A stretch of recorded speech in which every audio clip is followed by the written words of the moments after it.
Hello, and welcome to the North Coast Journal Preview, where we take a look at the stories being followed in this week's edition of the North Coast Journal. I'm your host, Dave Frank, and I'm joined by North Coast Journal's news editor, Thad Greenson, and arts and features editor, Jennifer Fumiko Cahill. Welcome, guys. Hello. Hey. Well, thanks for joining us here this week for another fun check-in with what you guys are working on. Thankfully, we got blue sky out there. It's not raining for a change, so that puts a little sunshine in our lives. But Thad, you shared with me the cover story this week, and it looks like it's a contentious issue that has to do with the needle exchange program in Eureka. Can you tell us a little bit about that story and give us the big picture first, and then we can kind of dive into some of the subtext? Yeah, absolutely. It's the cover story this week is by Linda Stansberry, our former staffer and now beloved freelancer, and she's been working on it actually for probably close to a couple months now, doing kind of incremental coverage, but then working towards this larger piece. And so the story centers on the Humboldt Area Center for Harm Reduction, which is headquartered in Eureka and is the nonprofit needle exchange program in Humboldt County. And it has become, just over the last few years, really a point of major contention in the Eureka community. Some feel it's an absolutely vital service to prevent the spread of hepatitis C and HIV and keep users as healthy as possible. And others feel like it has enabled addicts in the community and has kind of contributed to the proliferation of needle litter around the city. So part of the contentiousness, I guess, like you said, is the fact that they believe they're adhering to harm reduction strategy best practices, and that is coordinated and certified, I guess, by the state, but that there are contentious problems in the community, like you said, about litter and potential observations of suspicious or illegal activity potentially around the site or even allegedly within the site. So can you kind of unpack that for us a little bit and kind of give us a little bit about the timeline of the citizens' complaints and then the response of the city and kind of how it played out in the beginning to get to where we are? Yeah, so I mean, at this point, this is kind of a years-long push and pull. That the contention around needle exchange in Eureka is not a new thing at all, and it's kind of been gaining momentum and getting a little bit more bitter as we've gone forward. And so we have seen, the city council or past city councils do kind of mediation between Humboldt, Hatcher, as it's known, and the surrounding neighborhood, and then kind of some of its critics trying to find common ground and trying to retool its operations to find kind of that, equilibrium where it can operate in some harmony, or at least not in disharmony with its neighbors and with certain very vocal groups in the community. And that's, seems to have been successful for brief stretches, but then issues pop back up, and there'll be a flood of people coming to the public comment at the city council meeting, even back when you're allowed to do that in person, and talking about really, like I said, laying blame at Hatcher's doorstep of this problem of needle proliferation, of needle refuse proliferation in the city, which I think everybody agrees is a problem. I mean, nobody likes going to the park or stepping out of their car and seeing needles on the sidewalk or needles in the flower bed and those kinds of things. And but really this, it seemed like we were going through, I mean, from the outside looking in anyway, a period of relative quiet. And then last year, the city kind of issued this explosive press release without much warning, saying that the Eureka Police Department had conducted this undercover investigation, both through surveillance and then actually having undercover officers kind of go through Hatcher's needle exchange program, to kind of try to get a handle on whether the center was enabling drug sales on site or even participating in them. And so they issued this really kind of incendiary press release that accused Hatcher essentially of doing both those things, enabling drug sales on site, and then also kind of pointed to an instance where an employee was allegedly using methamphetamine on site. And as they did this, the city was also Hatcher's license was up for renewal with the state of California, and the city basically fought the renewal and sent the California Department of Public Health a letter, urging them to not renew Hatcher's license.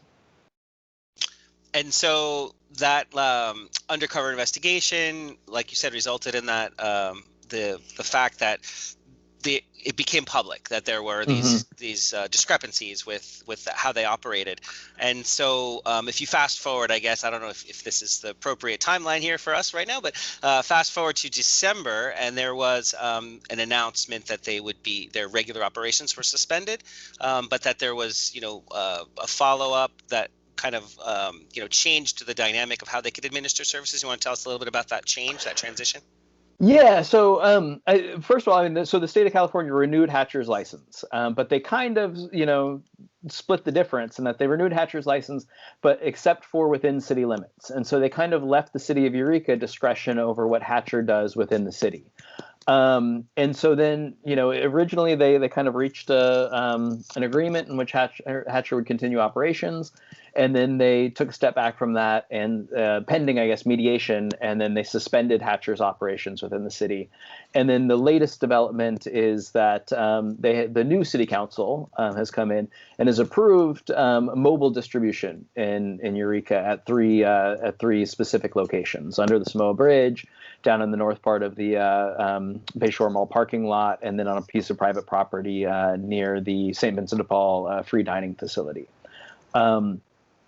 But, to me, I think that what's interesting about Linda's story is I think she really unpacks how some of this stuff happened. And, what she found is that kind of while there was, at least ostensibly efforts toward mediation, toward bringing Hatcher and the Eureka Police Department and neighbors to the table for kind of a community meeting or for some kind of, mutually agreeable outcome, the city was kind of going on this parallel path of lobbying the state health department and doing this undercover investigation, which, just personally, as somebody who is, followed local governments for some time now, it's the first time I've ever remember a law enforcement agency, doing a kind of a fact-finding mission of a local, looking into a local nonprofit's operations. It was a kind of a really peculiar situation, I think.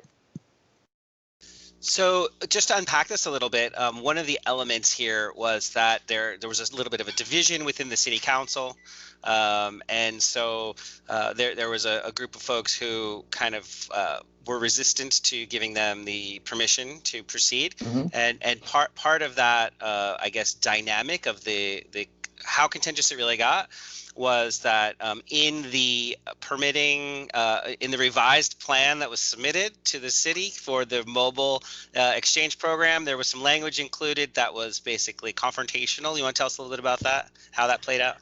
Yeah, so there's been this push and pull about whether Hatcher needs to abide by 1-to-1 distribution, which basically means that somebody brings in one needle and they get one used needle and they get one clean needle in exchange, or if they bring in 5 used needles, they get 5 clean needles in exchange. And basically best practices in harm reduction, and this is, certified by the state's public health department. This is not like a fringe theory. This is the commonly adopted public health theory, is that 1-to-1 is counterproductive. And if the goal is to really get people using clean needles and getting dirty needles disposed of, it's best to give kind of an on demand. And so somebody comes in and says, I need 100 needles. You give them 100 clean needles, no matter how many dirty needles they're bringing in. But this, in part because this really vocal group in Eureka has these, honestly very justifiable concerns about the amount of needle debris in town. The council kind of went to this 1-to-1 theory, thinking that it would reduce needle debris. And so, they made clear that that's the route that the council was going to take. That's what the city deemed acceptable.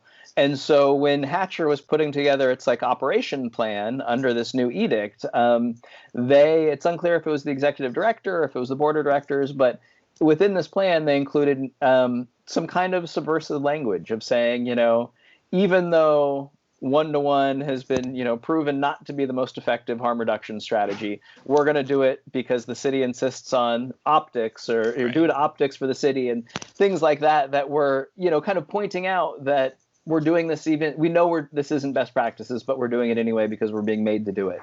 And some on the city council took offense to that and felt like it was, it was kind of a childish tit for tat approach and counterproductive. And so before approving this, the plan, they stripped all that language out.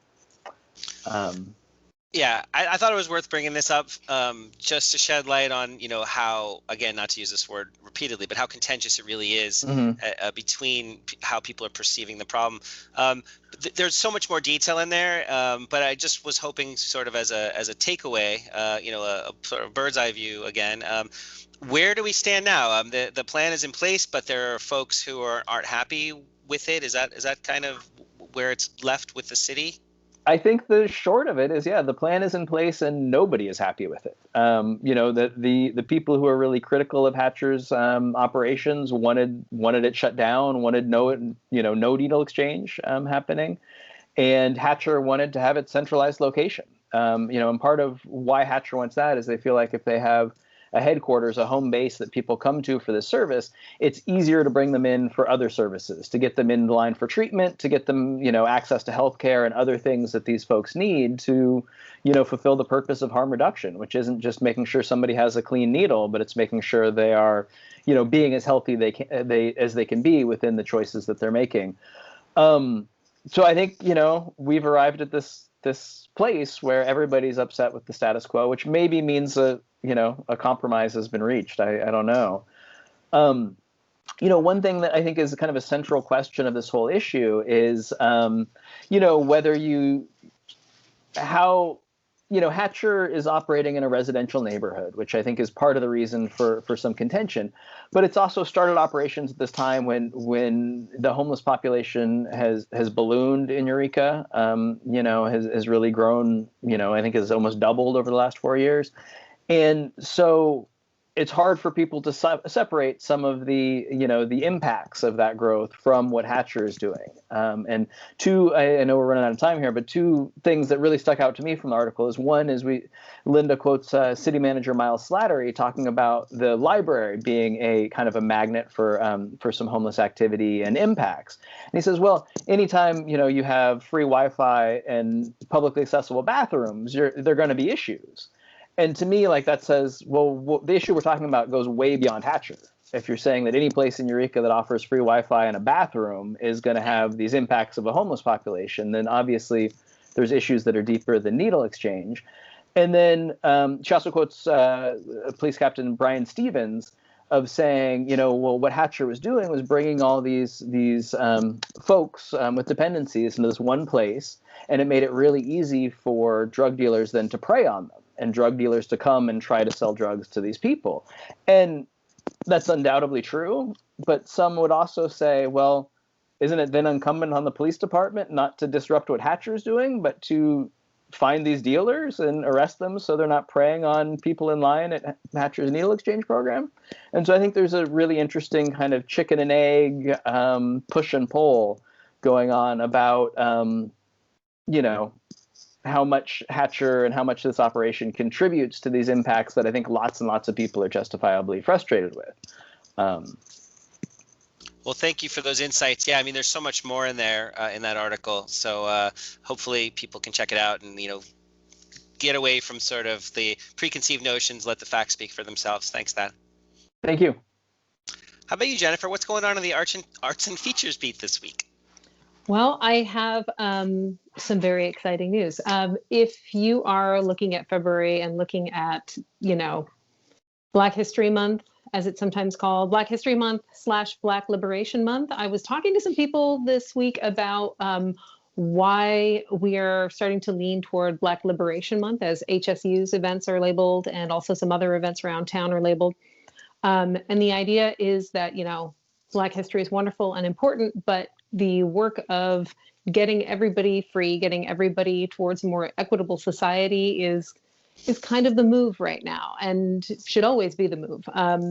But I got to speak to some folks from it's a long title, get ready, HC, Black Music and Arts Association. And it's a relatively new nonprofit in Humboldt County. And it is formed with a really focused mission of making a safe, welcoming, and supportive space, but not just a physical space, but a community for especially young BIPOC or Black people of color, and Black and Indigenous people of color in Humboldt, which has not always been super welcoming. And before I get lots and lots of phone calls about how not racist Humboldt County is, it is an indefensible position to tell people of color that what they're feeling is not real. And I will tell you that every person of color that I speak to regularly has had moments where they feel unwelcome in Humboldt County. And those things can be subtle or they can be overt. And when we are coming out of the year that we've come out of, from everything from the pandemic and seeing unequal health impacts on communities of color, and particularly Black and Brown communities, and when we're looking at, a stream of Black Lives Matter protests and the mounting number of Black and Brown people killed by police, it's an untenable position. So let's get that out of the way and focus on these people who are doing this really incredible work. Violetta Malofsky, who is the president, although she's like not so interested in titles, she kept sending me emails like, I would ask her like, okay, so what is your official title here? And she'd be like, you know what? It's more about what I'm doing, not about my title. And I'm like, I'm going to need a title for this article. Anyway, she started in 2019 hunting around for funding and especially for hands. She started looking for people who could help her. And she found a bunch of people who were willing to run classes, run workshops and things like that, including Lorenza Simmons, who's this incredible woman who does all these like dance and music workshops with young people.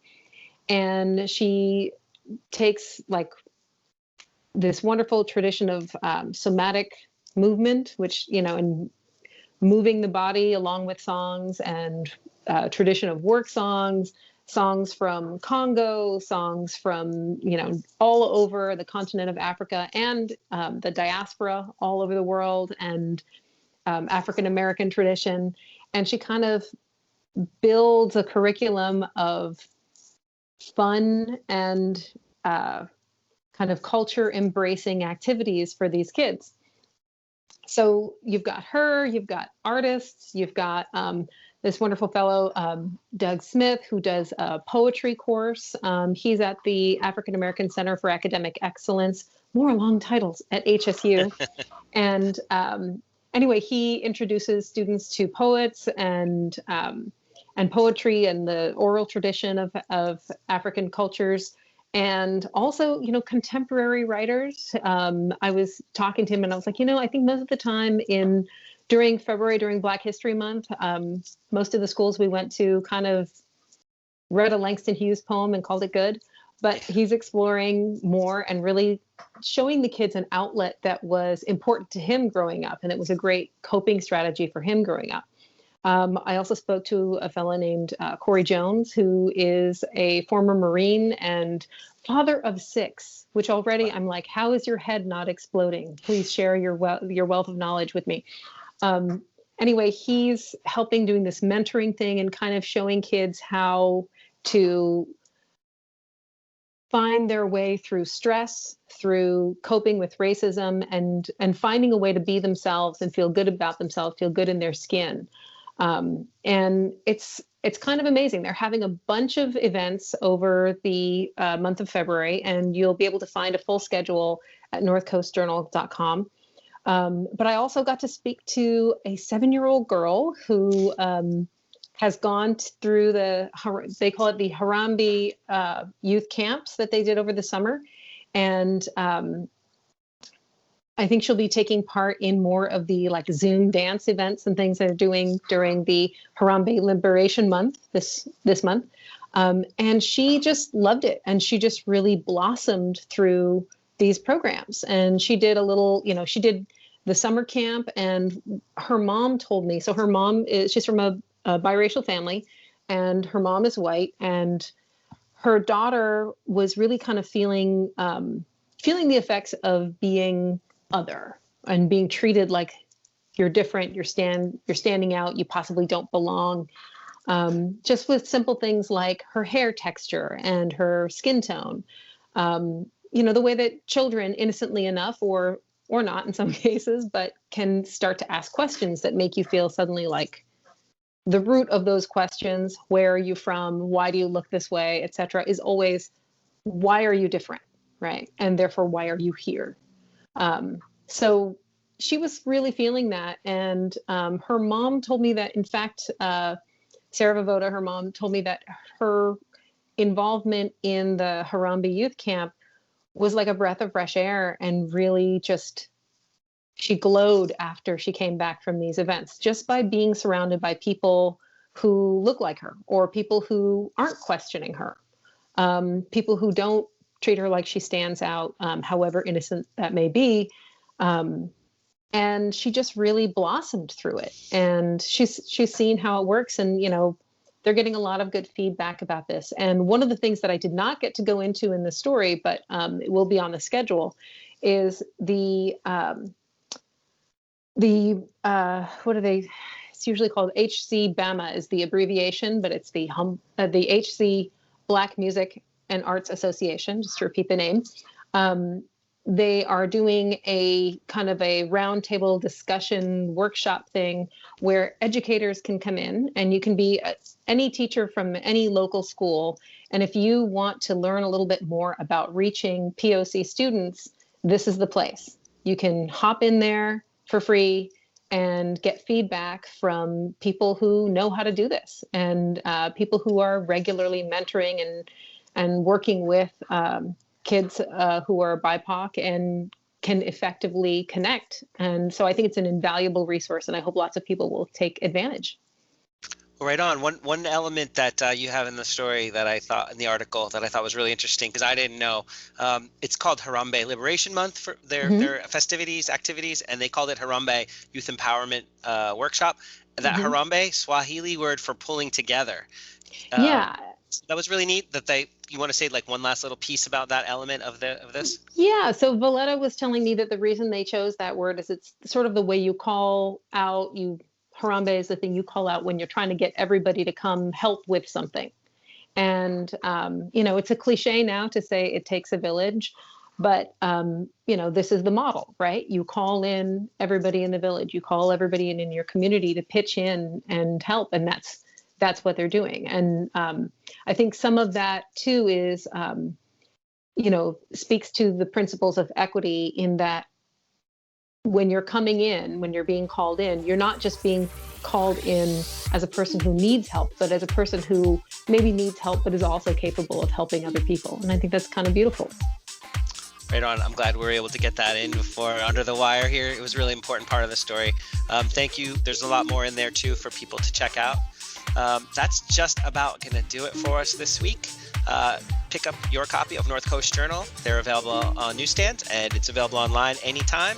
Stay informed, stay safe and healthy. Jennifer, thank you so much, and we'll see you guys again next week. See you next week.